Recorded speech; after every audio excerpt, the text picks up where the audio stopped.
ફરણી ધામનું નામ યાદ આવતા જ સ્વામિનારાયણ મહામંત્ર ઉદ્બોધન સ્થાન યાદ આવે. તો મહારાજે પોતાનું નામ સ્વામિનારાયણ આ જગ્યા ઉપર આપેલું છે. તો સ્વામિનારાયણ મહામંત્રની ઉદ્ગોષણા ભગવાન સ્વામિનારાયણે સ્વયં મુખે આ જગ્યા ઉપર કરેલી છે. એવું મહાન પ્રસાદીભૂતા સ્થાન છે. તો મહારાજે સર્વપ્રથમ સંપ્રદાયમાં દીક્ષા પણ અહીંયા આપી ચિત્તરદાસની અને વ્યાપકાનંદ સ્વામી એવું નામ પડ્યું. જે વ્યાપકાનંદ સ્વામીએ દહા ખાચરની ઘોડીને જીવતી કરેલી હતી. એવા મહાસમર્થ વ્યાપકાનંદ સ્વામી જે ચિત્તરદાસ હતા તેમની દીક્ષા અહીંયા આપેલી છે. અને અહીંયા પ્રસાદીના હનુમાનજી પધરાવેલા છે. ઉદ્ધવજીના અવતાર સદગુરુ રામાનંદ સ્વામીને સંવત 1858 માગસર સુદ 13ના રોજ પંચદેહ ને ત્યાગીને અક્ષરધામમાં સિધાવ્યા.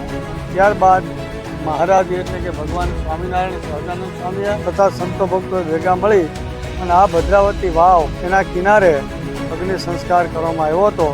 એવું આ અતિ પવિત્ર સ્થાન છે.